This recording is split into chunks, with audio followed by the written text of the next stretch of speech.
ఢిల్లీ పీఠాన్ని దక్కించుకునేందుకు కమలం కసరత్తులు చేస్తుంది. ఆర్ఎస్ఎస్ రంగంలోకి దిగడంతో గెలుపు సాధ్యమవుతుందా? ప్రతి గడపను సంఘ్ పరివార్ నేతలు టచ్ చేస్తున్నారా? ఆ ఓట్లపైనే ఎందుకు గురిపెట్టారు? కేంద్రంలో హ్యాట్రిక్ కొట్టినా హస్తినలో బీజేపీ గెలవడం ఎందుకు సాధ్యం కావడం లేదు? అసలు ఆప్ విక్టరీ సక్సెస్ ఏంటి? అందుకోసం కమలం చేస్తున్న కసరత్తులేంటి? What's the story?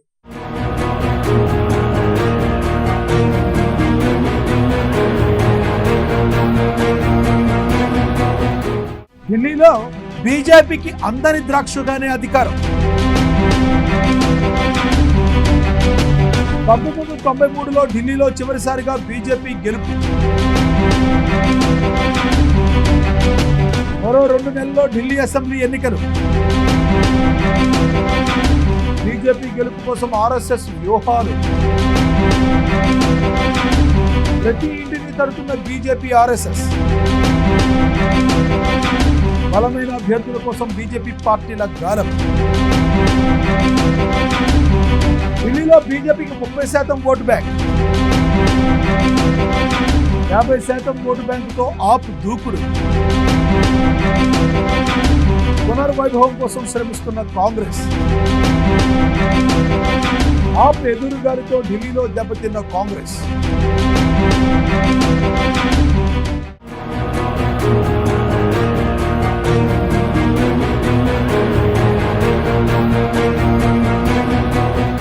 బీజేపీ కేంద్రంలో వరుసగా 3వ ప్రభుత్వాన్ని ఏర్పాటు చేయగలిగింది. కానీ దేశ రాజధాని ఢిల్లీలో మాత్రం 3 దశాబ్దాలుగా అధికారం ఆ పార్టీకి అందని ద్రాక్షగా మిగిలిపోయింది.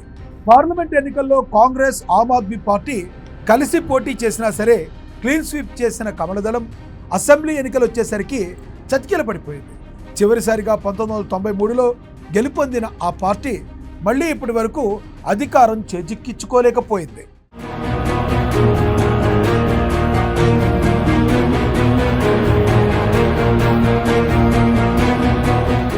మరో 2 నెలల్లో జరగనున్న అసెంబ్లీ ఎన్నికల్లో ఈసారి ఎలాగైనా గెలిచి తీరాలన్న పట్టుదలతో కమలదళం ఉంది. బీజేపీకి సైద్ధాంతిక మాతృ సంస్థ ఆర్ఎస్ఎస్ కూడా రంగంలోకి దిగి బీజేపీ గెలుపు కోసం వ్యూహాలు అమలు చేస్తుంది. వరుసగా 2 పర్యాయాలు గెలిచి అధికారంలో ఉన్న ఆమ్ ఆద్మీ పార్టీను ఈసారి ఎలాగైనా నిలువరించాలని ప్రయత్నిస్తుంది. ఈ క్రమంలో పార్టీ ఓటు బ్యాంకును కాపాడుకోవడంతో పాటు సామాజిక సమీకరణాలు, భావోద్వేగ అంశాలను తెరపైకి తెస్తుంది.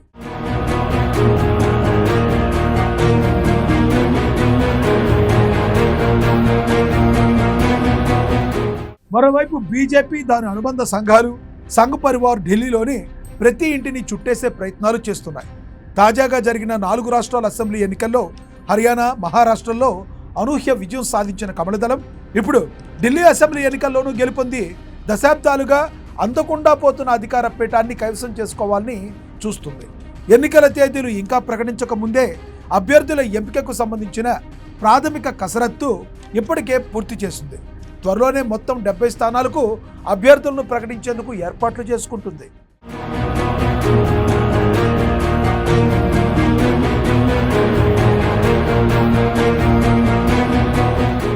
ఏ పార్టీకైనా తమ సొంత బలానికి తోడు అభ్యర్థుల బలం కూడా తోడైతేనే విజయం వరిస్తుంది. అందుకే అన్ని రాజకీయ పార్టీలు బలమైన అభ్యర్థుల కోసం గాలం వేస్తుంటాయి. ఈ క్రమంలోనే పార్టీ ఫిరాయింపులు జరుగుతున్నాయి. ఢిల్లీ అసెంబ్లీ ఎన్నికల విషయంలో బీజేపీ అభ్యర్థుల ఎంపికపై తీవ్ర కసరత్తు చేసింది. క్షేత్రస్థాయిలో బలమైన ముద్ర, ఓటర్లలో ఆదరణ కలిగిన నేతలకు టికెట్ ఇవ్వాలని నిర్ణయించినట్లు తెలిసింది. అలాగే వరుసగా 2 పర్యాయాలు ఓడిపోయిన నేతలకు ఈసారి టికెట్ ఇవ్వడం లేదు. మరోవైపు మీనాక్షి లేఖి, పర్వేష్ వర్మ, రమేష్ బిధూరి వంటి నగర వ్యాప్త ప్రభావం కలిగిన సీనియర్ నేతలను ఆమ్ ఆద్మీ పార్టీకి వ్యతిరేకంగా ఎన్నికల వాతావరణాన్ని తయారు చేయగలరని అధినాయకత్వం భావిస్తుంది. ఎన్నికల ప్రచారంలో వారికి కీలక బాధ్యతలు అప్పగించే అవకాశాలున్నాయి. వారితో పాటు ఆమ్ ఆద్మీ పార్టీని వీడి బీజేపీలో చేరిన రాష్ట్ర మాజీ మంత్రి కైలాష్ గెహ్లట్కు జాట్ సామాజిక వర్గంలో గట్టి పట్టుంది. ఆయనను నజఫ్గఢ్ నుంచి బరిలోకి దించే అవకాశాలున్నాయి.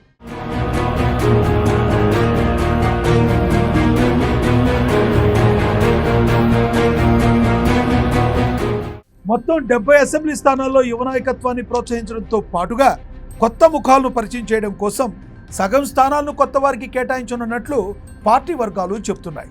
అంటే కనీసం 35 స్థానాల్లో కొత్త అభ్యర్థులు బరిలోకి దిగే అవకాశాలున్నాయి. హర్యానా, మహారాష్ట్ర అసెంబ్లీ ఎన్నికల్లో చావో రేవో అన్నట్టుగా శ్రమించిన కమలదళం ఢిల్లీ అసెంబ్లీ ఎన్నికలను అంతకంటే సీరియస్గా తీసుకుని పోరాడాలని చూస్తుంది.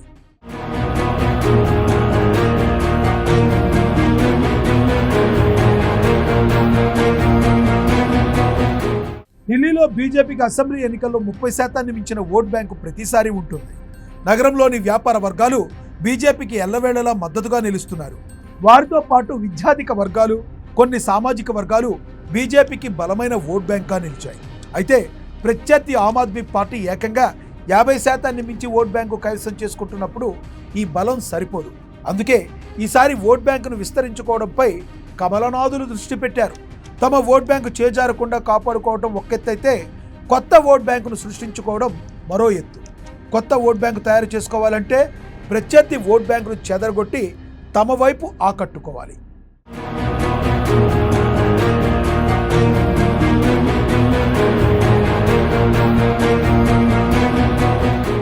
ఢిల్లీలోని మురికివాడల్లో నివసించే పేద నిరుపేద ఓటర్లు ఆమ్ ఆద్మీ పార్టీకి బలమైన ఓట్ బ్యాంక్గా ఉన్నారు.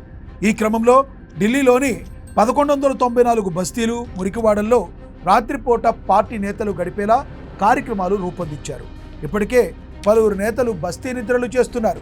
తద్వారా బస్తీ ప్రజల సమస్యలు తెలుసుకుని వారికి భరోసా కల్పించవచ్చని భావిస్తున్నారు. ఉచిత పథకాలకు ఆకర్షితులై ఆమ్ ఆద్మీ పార్టీకి ఓటేస్తున్న వారిలో ఇలాంటి బస్తీ ఓటర్లు ఎక్కువ సంఖ్యలో ఉన్నారని పార్టీ నాయకత్వం గ్రహించింది. అందుకే బస్తీ ఓటర్లను లక్ష్యంగా చేసుకుని వివిధ రకాల ప్రచార కార్యక్రమాలను రూపొందించుకుంది. కేంద్ర ప్రభుత్వం అమలు చేస్తున్న సంక్షేమ పథకాలను వారికి వివరించి చెప్పడంతో పాటు వారి అవసరాలకు తగ్గ హామీలను మేనిఫెస్టోలో చేర్చేందుకు ప్రయత్నిస్తుంది.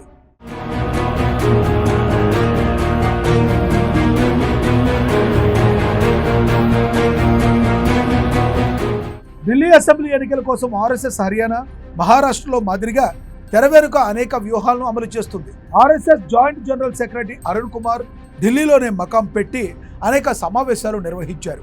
బీజేపీ, ఆర్ఎస్ఎస్ మధ్య మెరుగైన సమన్వయం కోసం ప్రయత్నిస్తున్నారు. ఆమ్ ఆద్మీ పార్టీ అధినేత అరవింద్ కేజ్రీవాల్ స్థాయికి తగ్గ నేత ప్రస్తుతం ఢిల్లీ బీజేపీలో లేరని ఆర్ఎస్ఎస్కు కూడా తెలుసు. అయితే వరుసగా 10 ఏళ్లు అధికారంలో ఉన్న ఆప్ సర్కార్పై ప్రజల్లో ఏర్పడ్డ వ్యతిరేకతను కేజ్రీవాల్పై అస్త్రంగా మరుచుకోవాలని చూస్తుంది.